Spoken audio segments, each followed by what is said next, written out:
Positive सोच को अपनाएं। थॉमस एडिसन की मिसाल आपके सामने रखता हूं, जिसने बल्ब को आजाद किया।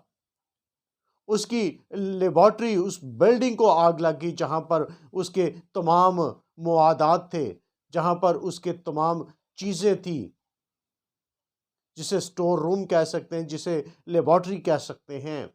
उस बिल्डिंग को आग लग गई और उसने अपने बेटे को भेजा कि अपनी मां को बुला कर ला। जब थॉमस एडिसन की वाइफ आई तो वो उस मंजर को देखकर बेहोश हो गई, गिर गई।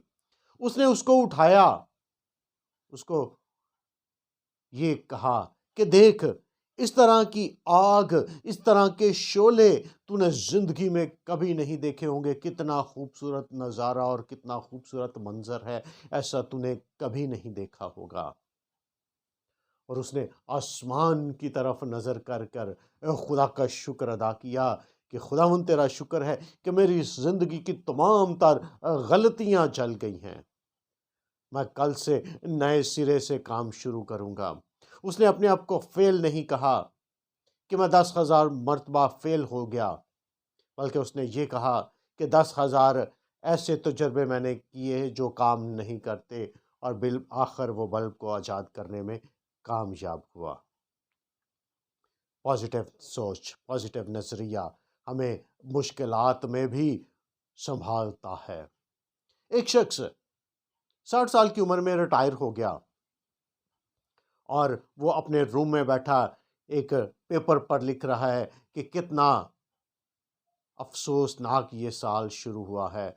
मेरे लिए तो मुश्किलात ही हैं कि साल में मैं रिटायर होकर घर में बैठ गया। बेटे का एक्सीडेंट हुआ, उसकी टांग टूट गई, गाड़ी तबाह हो गई और मैं बेरोज़गार होकर घर बैठ गया। और थोड़ी देर बाद जब उसकी बीवी आई, उसने देखा कि ये अल्फाज लिखकर इतना उदास और मायूस और परेशान बैठा है। उसने उसका पेपर लिया और दूसरे रूम में जाकर एक नई स्टेटमेंट लाकर उसके सामने रख दी कि खुदावंद का शुक्र है कि मैंने अपनी ज़िंदगी के 60 साल काम किया है, अब मैं बाकी की ज़िंदगी आराम से जीऊँगा। खुदावंद का शुक्र है कि मेरे बेटे को खुदा ने एक बड़े हादसे से बचा लिया है और हम बड़ी आजमाइश में नहीं पड़े। हमेशा हमारे सोचने का अंदाज पॉजिटिव होना चाहिए।